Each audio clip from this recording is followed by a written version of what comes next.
bien-aimés, bienvenue à notre abcd des réalités du samedi 7 novembre 2020.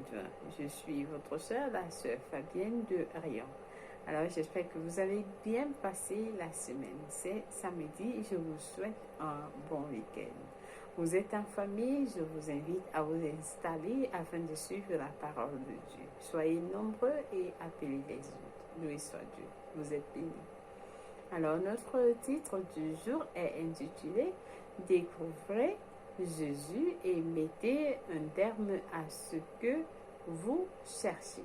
Oui, le pasteur va nous montrer comment cela est possible lorsque vous découvrez qui est Jésus.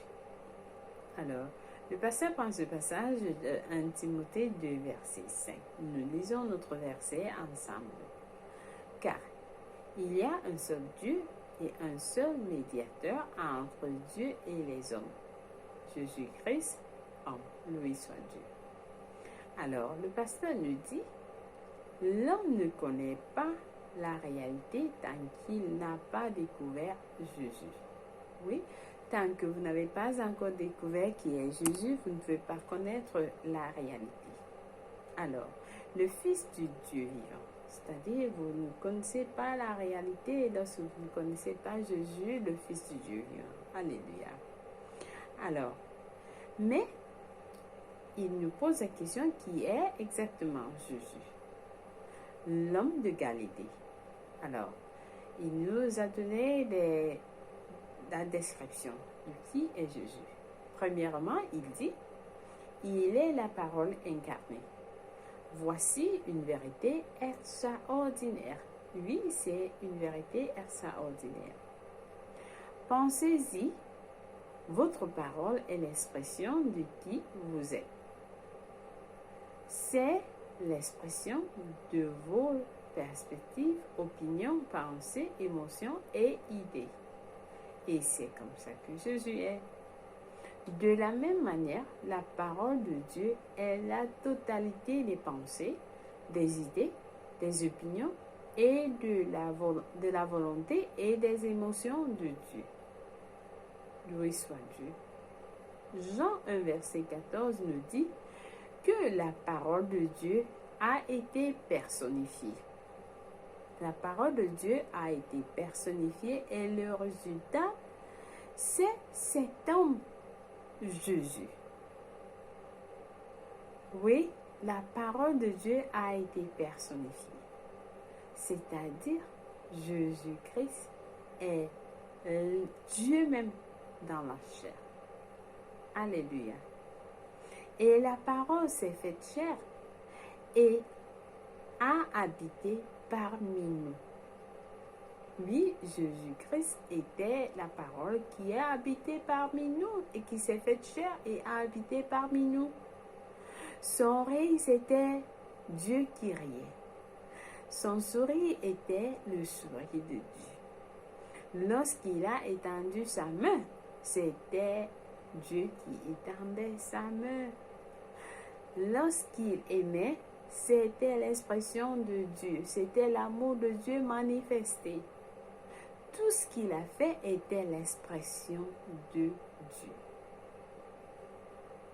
Donc, le pasteur nous dit deuxièmement, il est le caractère et l'essence de Dieu. La Bible nous dit quelque chose de beau et à son sujet dans Hébreux 1, verset 3. Qui étant le reflet de sa gloire et l'empreinte de sa personne.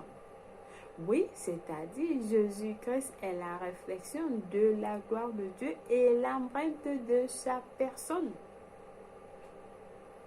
Alors le pasteur nous dit, il est la parfaite personnification de l'idéalisation abstraite de Dieu.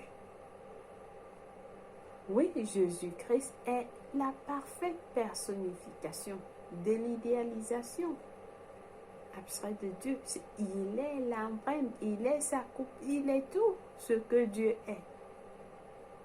Alors, dans le monde, le terme Dieu ne se rapporte pas à une personne. Cela véhicule une idée. Pour la pensée humaine, Dieu est illogique. Oui, les gens pensent que Dieu est illogique, car ils ne peuvent pas le trouver ou le définir. Cependant, la Bible présente Jésus comme étant la parfaite empreinte de Dieu, l'icône du Dieu invisible. Oui, Jésus est la parfaite empreinte de Dieu. Troisièmement, le pasteur nous dit, Jésus-Christ est la gloire du Père. Il est le reflet de la gloire du Père, le rayonnement du Père. C'est-à-dire tout ce qui est en Dieu est en Jésus-Christ et il est avec lui. Alors, le monde ne comprend pas pourquoi. Vous pouvez être autant passionné par cet homme. Le monde ne peut pas comprendre pourquoi nous prêchons pour lui. Le monde ne peut pas comprendre pourquoi nous parlons de lui tant. Tant que vous ne connaissez pas Jésus, Dieu serait uniquement une idée pour vous. Il faut que vous le connaissiez pour comprendre. C'est-à-dire que vous n'allez pas, si vous avez cherché quelque chose, des solutions dans ce monde, une fois vous trouvez Jésus, vous avez du repos. En lui, nous avons du repos. Lorsque vous le trouvez, vous êtes arrivé. Vous avez cette tranquillité d'esprit parce que vous n'avez plus à chercher qui il est. Il est là avec vous. Il vous donne le repos et vous avez découvert la plus grande chose que vous avez jamais connue dans ce monde lorsque vous le découvrez. Alors, vos recherches, c'est-à-dire tant que vous ne connaissez pas Jésus, Dieu serait uniquement une idée pour vous. Alors, vos recherches, cependant, s'arrêtent lorsque vous découvrez ce formidable et glorieux Seigneur du ciel et de la terre. Une fois vous le retrouvez, chers frères et sœurs, je vous rassure, vous ne chercherez plus rien sur cette terre. C'est-à-dire, tout n'aura plus de valeur. Ce n'est que lui. Parce que quand vous trouvez, vous cherchez et vous trouvez, alors vous avez cette solution. C'est pourquoi nous disons aux gens, découvrez Jésus. Il faut le découvrir. Découvrez qui il est. C'est important. Lorsque vous le découvrez, vous découvrez la réalité. Vous découvrez la vie, la vraie vie, pourquoi vous vivez. Vous n'allez plus chercher autre chose. Ni l'amour, ni l'argent, ni les richesses de ce monde. Non, il est tout, il a tout, c'est-à-dire, il est la totalité de ce que vous avez tant cherché dans ce monde. Alors, j'espère que vous avez été exhortés aujourd'hui avec ce message parce que ce message vous amène à découvrir qui est Jésus-Christ. De Jésus-Christ que vous servez, que vous appelez tout le temps. C'est lui que le pasteur nous a décrit. Il nous a décrit qui il est. Loué soit Dieu. Alors nous passons à la confession du jour. Nous disons, tel Jésus est, tel je suis. Je suis un avec lui. En lui, je vis, je me meus et j'ai mon être. J'ai sa justice, sa vie et sa nature en moi. Je suis le rayonnement de sa gloire et l'empreinte de sa personne. Par conséquent, je pense, agis et vis comme sa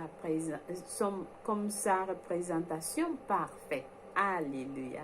Oui, vous êtes la représentation parfaite de Jésus-Christ. Loué soit Dieu. Nous avons des études approfondies sur Colossiens 1, verset 15 à 19, Hébreux 1, verset 1 à 4, pour mieux comprendre notre passage du jour. Pour la lecture biblique de un an, le plan biblique de un an, vous avez à lire Hébreux 7 et Jérémie 50 à Jérémie 51. Pour ceux qui ont ôté de lire la Bible pour 2 ans, vous avez à lire 1 Pierre 4, verset 1 à 19 et Ézéchiel 38. Loué soit Dieu. Alors, sans plus toutefois tarder, nous passons à notre prière du salut. Pour que quelqu'un découvre qui est ce Jésus et le connaître, il faut que vous donniez sa vie en Christ, que vous donnez votre vie en Christ et que vous le connaissez. Comment vous ayez ce repos, vous découvrez qui vous êtes. Alors, je vous invite à prier cette prière en disant: Ô Seigneur Dieu, je crois en Jésus-Christ, le Fils du Dieu vivant de tout mon cœur. Je crois qu'il est mort pour moi et Dieu l'a ressuscité des morts. Alors je confesse de ma bouche que Jésus est le Seigneur de ma vie. Par lui et en son nom, j'ai la vie éternelle. Je suis né de nouveau. Merci Seigneur d'avoir sauvé mon âme. Je suis désormais né de nouveau. Je suis désormais un enfant de Dieu. Merci de me recevoir dans ton royaume, Seigneur Jésus. Fais de moi ce que tu veux. Je suis complètement à toi. Alléluia. Amen. Félicitations si vous avez prié cette prière avec tout cœur. Je vous rassure, Dieu vous a écouté et il vous a répondu. Vous êtes la bienvenue dans son royaume. Loué soit Dieu. Chers frères et sœurs, merci une fois de plus d'être à notre écoute du programme de Rhapsodie des réalités en ce samedi. Partagez les vidéos et aimez. Je vous en prie. Loué soit Dieu, vous êtes bénis et passez un bon week-end. Au revoir. Que Dieu vous bénisse. Bye.